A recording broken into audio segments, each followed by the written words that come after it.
क्या मध्य प्रदेश की भारतीय जनता पार्टी कांग्रेस से भरे विधायकों के विमान को हाईजैक कर लिया है? क्या मध्य प्रदेश राज्यसभा की तीसरी सीट को जीतने के लिए बीजेपी किसी हद तक जा सकती है? क्या मध्य प्रदेश कांग्रेस की उम्मीदवार मीनाक्षी नटराजन के नामांकन को रद्द करा दिया जाएगा? क्योंकि खबर है कि बीजेपी की तरफ से पर्यवेक्षक ने कहा है कि कुछ चीजों को छिपाया गया है और इसको लेकर भी अब सरगर्मी तेज हो गई है। क्या बीजेपी तीसरी राज्यसभा सीट जीतने के लिए कुछ भी कर सकती है? ऐसी खबर निकल कर आ रही है क्योंकि मध्य प्रदेश के कांग्रेस के बड़े लीडर या फिर सीनियर लीडर आज मध्य प्रदेश के कांग्रेस पर बाड़ेबंदी करते हुए उन्हें एक स्पेशल विमान में बिठाकर कर्नाटक शिफ्ट करने वाले हैं। एक दिन के लिए नहीं, 2 दिन के लिए नहीं, पूरे के पूरे 9 दिन के लिए उन्हें शिफ्ट करने वाले हैं कर्नाटक में, ताकि उन विधायकों को कोई खरीद ना सके, उनके साथ कोई समझौता ना किया जा सके या फिर उन पर कोई दबाव ना डाला जा सके। बीजेपी के सामने कांग्रेस डरी हुई है और अपने विधायकों पर बाड़ेबंदी करते हुए उन्हें दूसरे राज्य में शिफ्ट करने की जद्दोजहद शुरू कर दी है। लेकिन खबर निकल कर आ रही है, सीनियर लीडर ने कहा है कि जो विमान है, जिस विमान में 62 विधायकों को शिफ्ट किया गया है, उस विमान को उड़ने की परमिशन नहीं मिल पा रही है। सीनियर लीडर सज्जन सिंह वर्मा ने कहा है कि सत्ता के दबाव में कांग्रेस से भरे विमान को उड़ने की परमिशन नहीं दी जा रही है, लेकिन हम जाएंगे, बीजेपी से मुकाबला करेंगे, अपनी एक राज्यसभा सीट हम जीत कर दिखाएंगे। दरअसल 21 जून को मध्य प्रदेश में 3 राज्यसभा सीटें रिक्त हो रही हैं। कांग्रेस की तरफ से दिग्विजय सिंह रहे राज्यसभा सांसद का भी पद अब रिक्त हो रहा है। बीजेपी के खाते में अभी तक 2 सीटें थी, 1 सीट कांग्रेस के खाते में थी। बीजेपी अपने दोनों सीटों पर बीजेपी के उम्मीदवार उतार दिए। तीसरी सीट पर सस्पेंस बरकरार था, लेकिन कांग्रेस ने अपने उम्मीदवार के तौर पर मीनाक्षी नटराजन को 8 जून को नामांकन दाखिल करा दिया। लेकिन इस सस्पेंस के बीच बीजेपी ने भी बहुमत न होने के बाद भी तीसरे उम्मीदवार महेश केवट को चुनावी मैदान पर उतारकर और मध्य प्रदेश की सियासत में एक नई हवा को जन्म दे दिया। अब कांग्रेस की धड़कन तेज हो गई, इस वजह से कि बीजेपी के पास बहुमत तो है नहीं और बीजेपी खरीद फरोख्त करने में माहिर है, क्योंकि 2020 का विधानसभा चुनाव, 2020 की सरकार कमलनाथ की गिरना सबको याद है। कांग्रेस को भय सताने लगा कि कहीं हमारे कांग्रेस के विधायकों को बीजेपी खरीद ना ले। इससे पहले यानी कल मैंने बताया था कि जयवर्धन सिंह कांग्रेस के एक विधायक ने खुला आरोप लगाया था कि बीजेपी की तरफ से लगातार कांग्रेस विधायकों को फोन आ रहे हैं। इस वजह से फोन आ रहे हैं कि 5 से 15 करोड़ रुपए तक का लालच दिया जा रहा है कि 15 करोड़ ले लो, 5 करोड़ ले लो, 10 करोड़ ले लो और आप क्रॉस वोटिंग कर दो, हमारे महेश केवट की तरफ आप वोटिंग कर दो। ऐसा आरोप जयवर्धन सिंह ने खुले तौर पर लगाया था। लेकिन इस बीच सियासत अब इस चरम सीमा तक आई है कि कांग्रेस को अब तक विश्वास नहीं है कि उनके विधायक बट जाएंगे, कट जाएंगे, टूट जाएंगे, क्योंकि बीजेपी का पावर है भाई, कभी कोई लालच में आ सकता है। और ऐसे में कांग्रेस ने एक नया हथकंडा अपनाया और सभी उन विधायकों को एक स्पेशल प्लेन में बिठाया गया। 62 विधायक हैं, उन 62 विधायकों को प्लेन में शिफ्ट किया गया स्पेशल प्लेन में और उनको बाकायदा कर्नाटक के लिए रवानगी की जानी थी।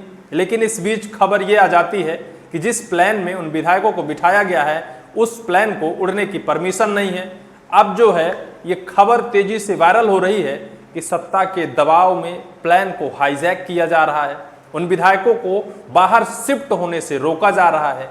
बीजेपी अपने पावर का इस्तेमाल कर रही है, सत्ता का इस्तेमाल कर रही है और उसके दम पर उस स्पेशल ट्रेन जिसे कांग्रेस ने बुक कराकर कर्नाटक अपने विधायकों को शिफ्ट कर रही है, उस प्लेन को उड़ने की परमिशन नहीं मिल रही है।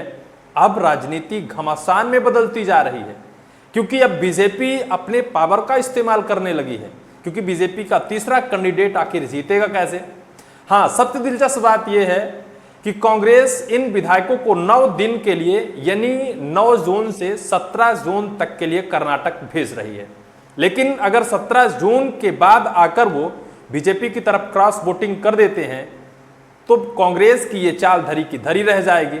इस बीच अगर ये खबर आती है कि कुछ विधायक जिस होटल में इस प्लेन के शिफ्ट हुए विधायक रुके हैं वहां से हाईजैक हो जाते हैं, तो फिर सारा खेल धरा का धरा रह जाएगा। लेकिन उस खबर को मैं दिखाता हूं जिसमें सज्जन सिंह वर्मा ने यह आरोप लगाया है कि उनके प्लान को हाईजैक किया जा रहा है, उन्हें जाने से रोका जा रहा है, उनके विधायकों को रोका जा रहा है, क्योंकि सारे विधायक अपने परिवारजनों के साथ कर्नाटक शिफ्ट हो रहे हैं। खबर देखिए, करीब 1 घंटे की जद्दोजहद के बाद कांग्रेस का चार्टर्ड फ्लाइट को बेंगलुरु जाने की परमिशन मिल गई है। इसमें 38 विधायक के साथ कुल 72 लोग बेंगलुरु जा रहे हैं। इससे पहले भोपाल एयरपोर्ट अथॉरिटी ने विमान को उड़ने की परमिशन देने से इनकार कर दिया था। उनका कहना था कि फ्लाइट को देश में उड़ने की अनुमति नहीं है। इस पर पार्टी के सीनियर लीडर सज्जन सिंह वर्मा ने कहा कि सरकार के इशारे पर हमारे विमान को बेवजह रोका जा रहा है। भोपाल एयरपोर्ट के इंचार्ज अवस्थी फ्लाइट को बिना वजह डिटेन कर रहे हैं, लेकिन हम जाएंगे। उन्होंने कहा था कि एयरपोर्ट अथॉरिटी पर मोहन सरकार का दबाव है। उनका कहना है कि आपकी ये फ्लाइट विदेश जा सकती है लेकिन देश के अंदर उड़ान नहीं भर सकती। कितनी मूर्खतापूर्ण बात है, जो फ्लाइट दिल्ली से भोपाल आ सकती है वो बेंगलुरु नहीं जा सकती है। ये आरोप लगाया था सज्जन सिंह वर्मा ने कि आपका जो विमान है वो विदेश से भारत तो आ सकता है, दिल्ली से भोपाल आ सकता है, लेकिन आप कर्नाटक बेंगलुरु जाने के लिए आपके पास परमिशन नहीं है। उन्होंने कहा था कि मोहन सरकार के दबाव में इस विमान को रोका जा रहा है। आगे एक दबाव बीजेपी ने और बनाया है। बीजेपी ने मीनाक्षी नटराजन के नामांकन पर आपत्ति लगा दी है। सज्जन सिंह ने यह भी कहा कि हमारी प्रत्याशी मीनाक्षी नटराजन के नामांकन पत्र पर बीजेपी के 2-3 मंत्रियों ने बेवजह आपत्ति लगा दी है। ये पीठासीन अधिकारी पर दबाव बना रहे हैं कि उनके शोकॉज नोटिस का उल्लेख नहीं है। शोकॉज नोटिस अलग होता है, एफआईआर या अधिकृत रिपोर्ट अलग होती है। बेवजह परेशान करने के लिए वो लोकतांत्रिकी हत्या कर रहे हैं। मीनाक्षी नटराजन का फॉर्म पूरी तरह वैलिड है।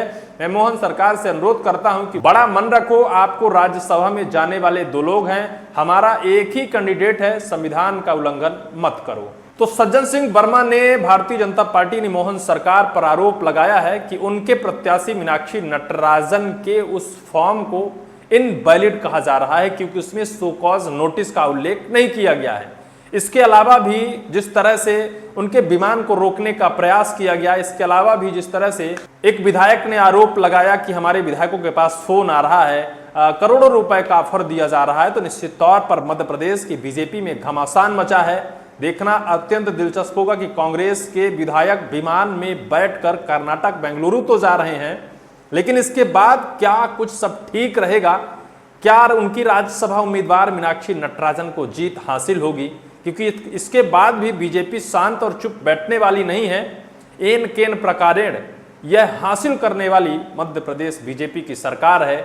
देखना अत्यंत दिलचस्प होगा कि किसके खाते में कितनी सीटें जाती हैं, कौन सामदाम दंडभेद का इस्तेमाल कर और इस सीट को हासिल करता है, ये तो वक्त बताएगा। इस वीडियो को लेकर आपकी क्या राय होगी, कमेंट सेक्शन पर कमेंट आप जरूर करेंगे।